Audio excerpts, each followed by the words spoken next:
நேர்களே, நிகழ்ச்சியில் தொடர்வது காலத்தை வென்று காவியமாக வெற்றி திருமகனாக விளங்குகின்றான் கண்ணதாசன். எழுதியவர் மகாதேவ ஐயர், ஜெயராம சர்மா. கவிஞன் என்பவன் ஒரு குறுகிய வட்டத்துக்குள் சிந்திக்கக்கூடாது. அவன் சொல்லும் கருத்துக்கள் உலகம் தழுவ வேண்டும். வள்ளுவர் குரல் அப்படிப்பட்டதுதான். வள்ளுவரின் பரந்து விரிந்த நோக்கால் அவரின் திருக்குறள் உலகம் தழுவியதாக இருக்கின்றது. நமது கவிஞரும் அப்படியான ஒரு மனநிலையில்தான் செயற்பட நினைக்கின்றார். வள்ளுவர் அறம், பொருள், இன்பம் பற்றியெல்லாம் பாடினார். கண்ணதாசனும் அறத்தை, இன்பத்தை, பொருளை எல்லாம் பாடினார்.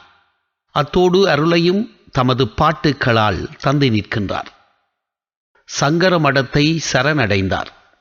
ஒரு காலத்தில் காவி கட்டியவர்களையும் சங்கர மடத்தாரையுமே சாடியவர் பின்பு தானாகவே சரண் புகுந்தார்.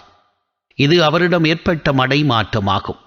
அதே கண்ணதாசனே இயேசு காவியத்தை பாடி மீண்டும் தனது நோக்கை விரிவாக்கிக் கொள்ளுகின்றார். புத்தரை பாடுகிறார், நபிகளை பாடுகிறார், சத்தியம், நேர்மை, சமத்துவம் யாவற்றையுமே போற்றி பாடுகிறார். புத்தன், இயேசு, காந்தி பிறந்தது பூமியில் எதற்காக? தோழா, ஏழை நமக்காக. கங்கை, யமுனை, காவிரி, வைகை ஓடுவதற்காக. நாளும் உழைத்து தாகம் எடுத்த தோழர்கள் நமக்காக.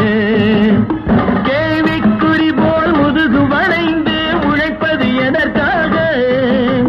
மானம் ஒன்றே பெரிதென எண்ணி பிழைக்கும் நமக்காக. புத்தன், இயேசு, காந்தி பிறந்தது பூமியில் எதற்காக?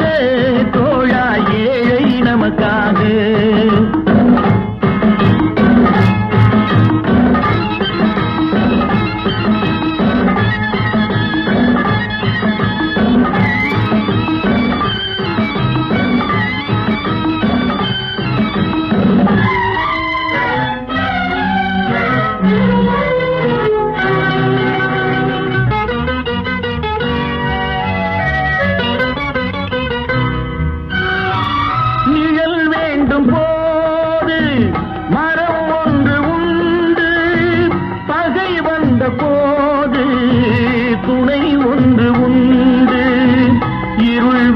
போது விளக்கொன்று உண்டு, எதிர்காலம் ஒன்று எல்லோருக்கும் உண்டு.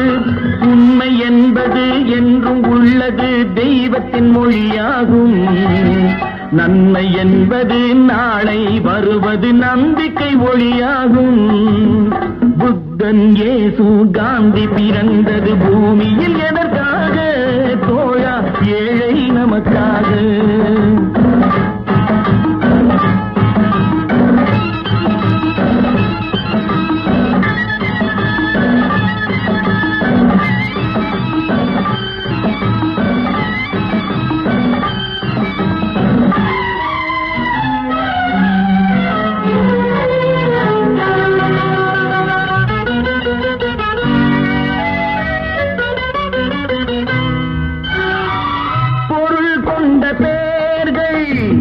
மனம் கொண்டதில்லை, தரும் கைகள் தேடி பொருள் வந்ததில்லை.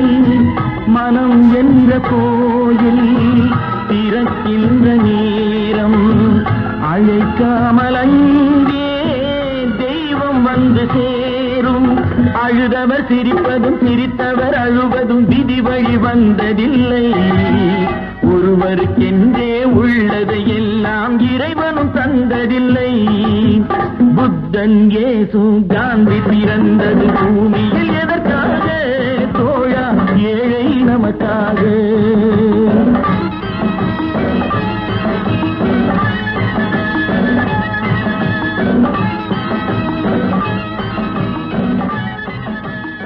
புத்தன் இயேசு காந்தி பிறந்தது பூமியில் எதற்காக தோழா? பூமியில் எதற்காக என்ற கேள்வி எழுப்பி தனது நிலையை எமக்கெல்லாம் காட்டி நிற்கின்றார் கவியரசர் அவர்கள். இறையுணர்வு ஊறிவிட்டால் யாவும் சிறந்த கருத்துக்களாகவே வந்து நிற்கும். அதில் பல தத்துவங்கள் வந்துவிடும். வேதத்திலும் உபநிடதத்திலும் உன்னை அறிதல் என்பது மிக பெரிய அரிய பெரிய தத்துவமாகும். தத்துவமசி அகம் பிரம்மாசி உபநிடதத்தின் உயிர் நாடியாக கருதப்படுகிறது. ரமண மகரிஷியும் முதலில் நீ யார் என்பதை அறி என்றுதான் சொல்லுகிறார்.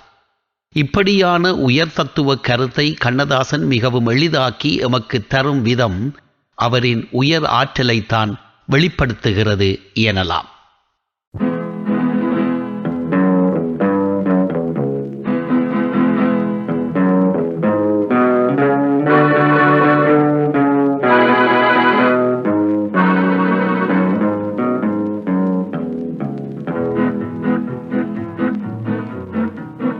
உன்னை அறிந்தால் நீ உன்னை அறிந்தால் உலகத்தில் போராடலாம்.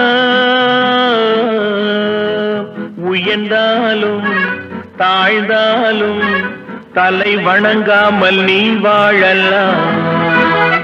உன்னை அறிந்தால் நீ உன்னை அறிந்தால் உலகத்தில் போராடலாம். உயர்ந்தாலும் தாழ்ந்தாலும் தலை வணங்காமல் நீ வாழலாம்.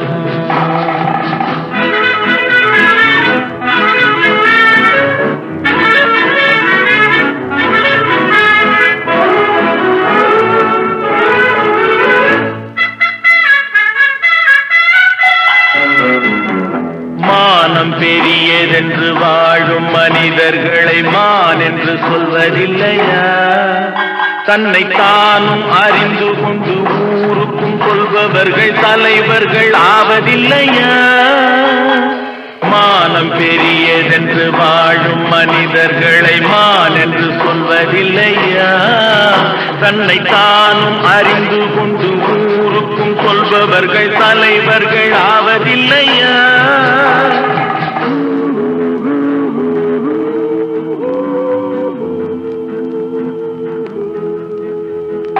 உன்னை அறிந்தால் நீ உன்னை அறிந்தால் உலகத்தில் போராடலாம். உயர்ந்தாலும் தாழ்ந்தாலும் தலை வணங்காமல் நீ வாழலாம்.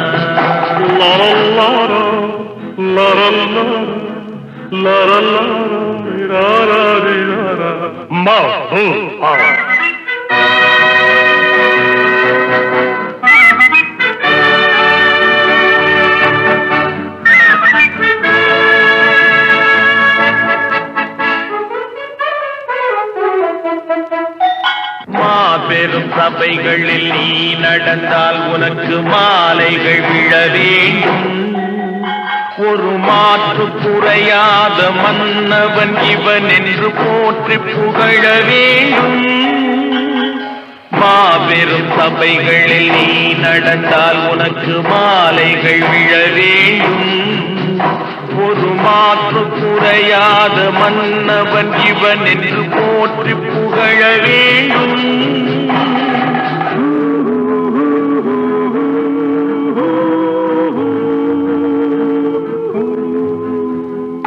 உன்னை அறிந்தால் நீ உன்னை அறிந்தால் உலகத்தில் போராடலாம்.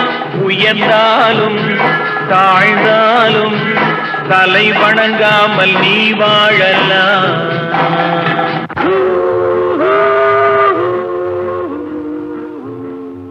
உன்னை நீ உன்னை அறிந்தால் உலகத்தில் போராடலாம். வாழ்ந்தாலும் தாழ்ந்தாலும் தலை வணங்காமல் நீ வாழலாம். வாழ்ந்தாலும் தாழ்ந்தாலும் வாழுவோம் என்பது எல்லோரிடத்திலும் எளிதாக வரக்கூடியது அல்ல. அதற்கு ஒரு மனப்பக்குவம் தேவை. நாமார்க்கும் குடியல்லோம் நமனை அஞ்சோம் என்னும் நாவுக்கரசர் அஞ்சா வார்த்தை தலை வணங்காமல் வாழுதலில் தெரிகிறதல்லவா?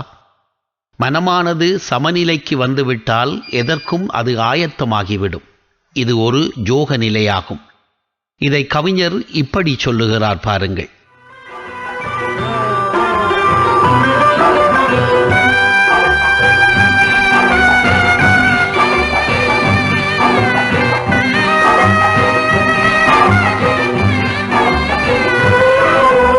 கடலளவு கிடைத்தாலும் மயங்க மாட்டேன், அது கையளவே ஆனாலும் கலங்க மாட்டேன். உள்ளத்திலே உள்ளதுதான் உலகம் கண்ணா, இதை உணர்ந்து கொள்வேன் துன்பமெல்லாம் விலகும் கண்ணா. உணர்ந்து கொண்டேன் துன்பமெல்லாம் விலகும் கண்ணா. ஆட்டுவித்தால் யாரொருவர் ஆடாதாரே கண்ணா, ஆசை என்னும் தொட்டிலே ஆடாதாரே கண்ணா.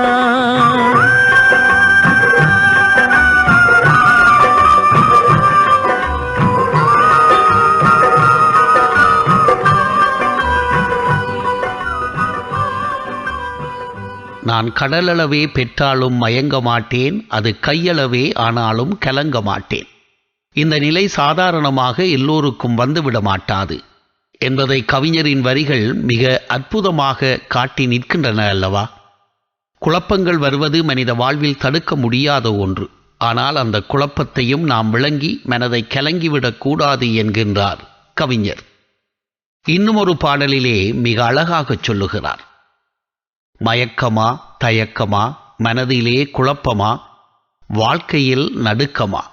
வாழ்க்கை என்றால் 1000 இருக்கும், வாசல் தோறும் வேதனை இருக்கும்.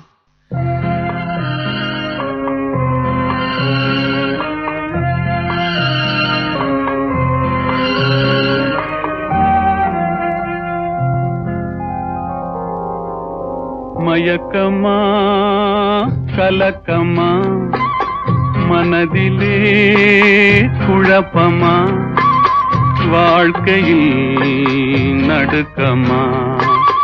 மயக்கமா கலக்கமா, மனதிலே குழப்பமா, வாழ்க்கையில் நடுக்கமா.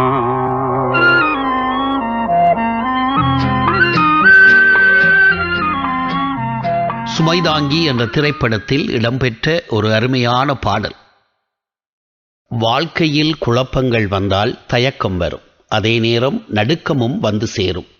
அரசன் முதல் ஆண்டி வரை அனைவருக்கும் இந்த நிலை வெவ்வேறு உருவத்தில் வெவ்வேறு விதமாக வரும். எல்லார் வீட்டுக்கும் வாசற்படி இருப்பது போல வேதனைகளும் வீடுதோறும் இருக்கவே செய்யும். இது எத்தனை அனுபவமான ஒரு மிகப்பெரிய கருத்து. யாருமே வேதனைகளில் இருந்து தப்பித்து கொள்ளவே முடியாது. எனவே கலங்காதிரு மனமே, உனக்கெனவெல்லாம் நனவாகும் ஒரு தினமே என ஆறுதல் கூறுகின்றார் கண்ணதாசன் அவர்கள். அதேவேளை வாழ்க்கை என்றால் 1000 இருக்கும், வாசல் தோறும் வேதனை இருக்கும். வந்த துன்பம் எதுவென்றாலும் வாடி நின்றால் ஓடுவதில்லை, வாடி நின்றால் ஓடுவதில்லை.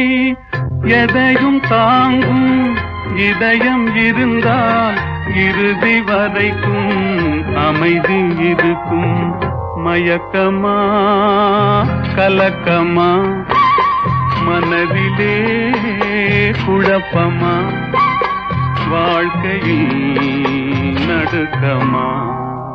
வந்த துன்பம் எதுவென்றாலும் வாடி நின்றால் ஓடுவதில்லை, எதையும் தாங்கும் இதயம் இருந்தால் இறுதி வரைக்கும் அமைதி இருக்கும்.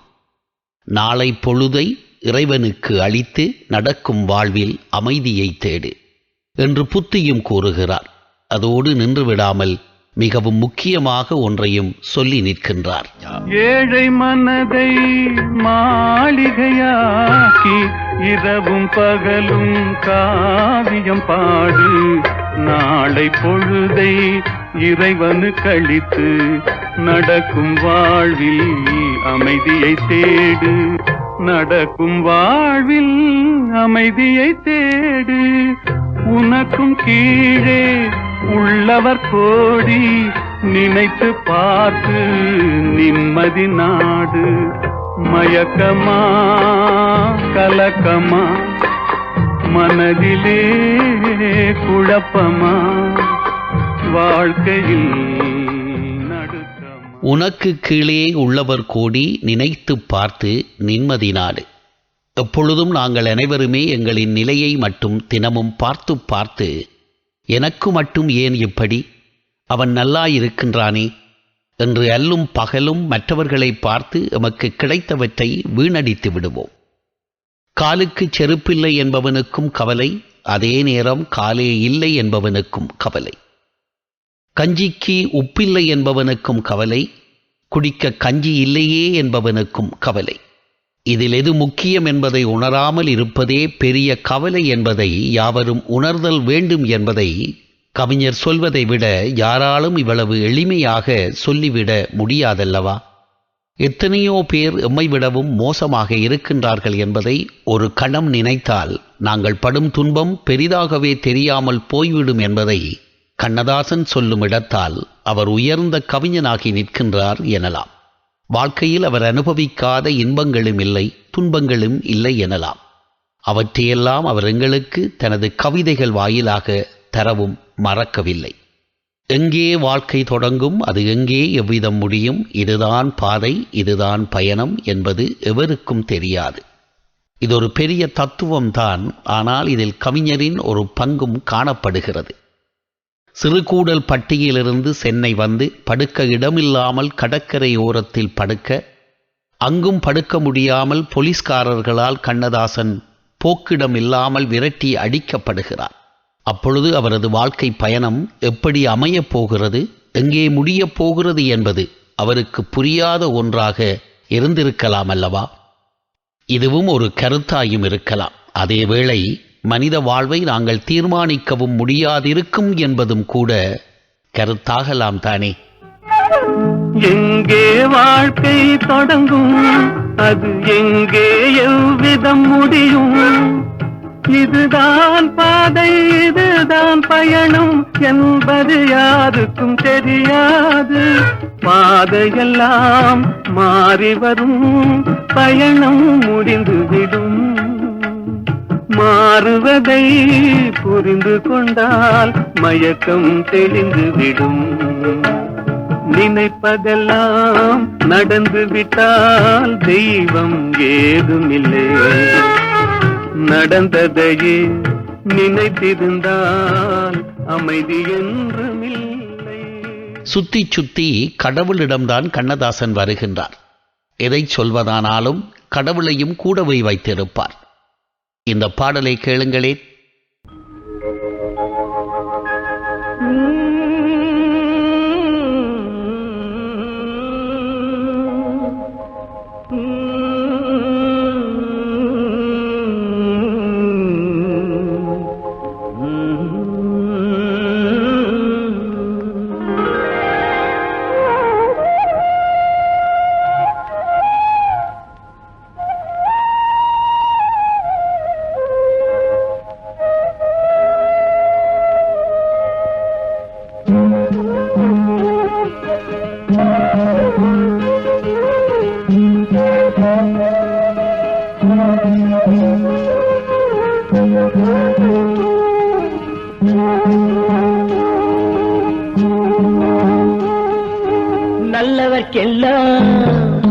நல்லவர்க்கெல்லாம் சாட்சிகள் ரெண்டு, ஒன்று மனசாட்சி, ஒன்று தெய்வத்தின் சாட்சியம்மா. நம்பிக்கை வைத்து கல்லையும் பார்த்தால் தெய்வத்தின் காட்சியம்மா, அதுதான் உள்ளத்தின் காட்சியம்மா, அதுதான் உண்மைக்கு சாட்சியம்மா. நல்லவர்க்கெல்லாம் சாட்சிகள் ரெண்டு, ஒன்று மனசாட்சி, ஒன்று தெய்வத்தின் சாட்சியம்மா, தெய்வத்தின் சாட்சியம்மா.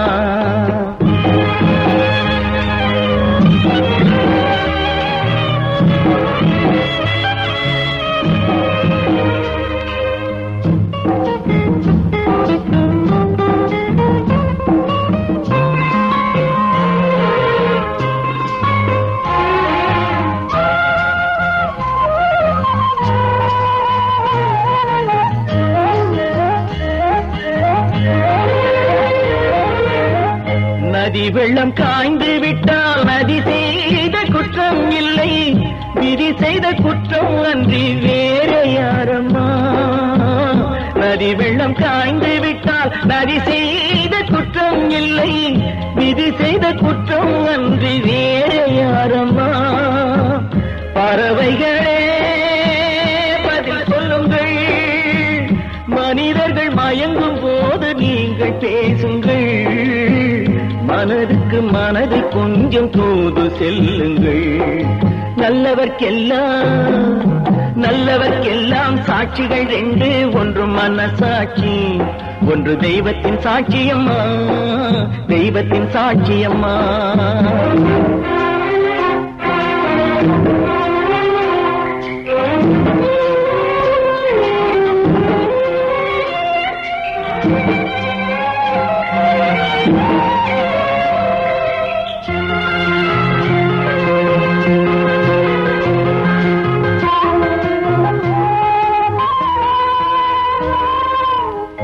ஆண்டவன் அறிய நெஞ்சில் ஒரு துளி வஞ்சம் இல்லை, அவனன்று எனக்கு வேறு ஆறுதல் இல்லை.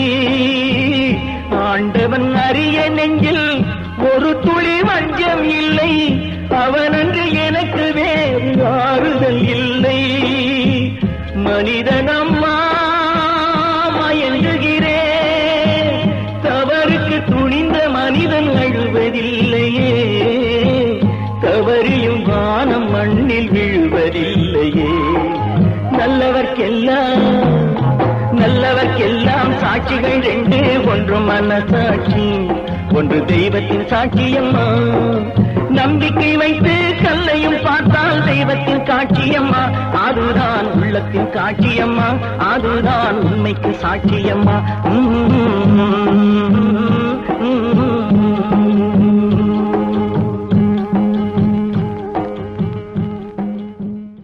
நல்லவர்க்கெல்லாம் சாட்சிகள் இரண்டு, ஒன்று மனச்சாட்சி, ஒன்று தெய்வத்தின் சாட்சியம்மா. நம்பிக்கை வைத்து கல்லையும் பார்த்தால் அது தெய்வத்தின் காட்சியம்மா, அதுதான் உள்ளத்தின் சாட்சியம்மா, அதுதான் உண்மையின் சாட்சியம்மா. மனிதர்களே, மனச்சாட்சிக்கு மதிப்பளியுங்கள் அல்லது தெய்வத்தை நம்புங்கள். இப்படி செய்யாது விட்டால் அது உங்களுக்கு ஏற்றது அல்ல, அது நல்ல வாழ்வுக்கும் வழிவகுக்காது என்று சொல்லி எமக்கு நற்சிந்தனை வழங்குகின்றார் கண்ணதாசன் அவர்கள். அவரின் பாடல்கள் அழியா புகழ் பெற்றன என்பதில் எள்ளளவும் எந்தவித ஐயமும் இல்லை. ஆனால் கண்ணதாசன் வாழ்கின்றார் என்றால் அவரின் அர்த்தமுள்ள இந்து மதம் பெரும் காரணம் என்பதை எவருமே மறுக்க முடியாது. 38 வருடங்கள் கவியரசனாக புவி ஆண்டவன் கண்ணதாசன். எழுத்தாலும் பேச்சாலும் எம்மை கட்டி போட்டவன். வாழ நினைத்தால் வாழலாம் என்று தைரியம் கூறிய தமிழ் கவிஞன். ஆகவே அவன் காலத்தை வென்று காவியமாக வெற்றி திருமகனாகவே நிற்கின்றான். நேரிலே இதை எழுதியவர் மெல்பர்ன், ஆஸ்திரேலியாவிலிருந்து மேனாள் தமிழ்மொழி கல்வி இயக்குனர் மகாதேவ ஐயர் ஜெயராம சர்மா அவர்கள். நன்றி ஐயா, நன்றி. காலத்தை வென்றவன் நீ, காவியமானவன் நீ, வேதனை தீர்த்தவன், விழிகளில் நிறைந்தவன், வெற்றி திருமகன் நீ. காலத்தை வென்றவன் நீ, காவியமானவன் நீ, வேதனை தீர்த்தவன்,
அடியே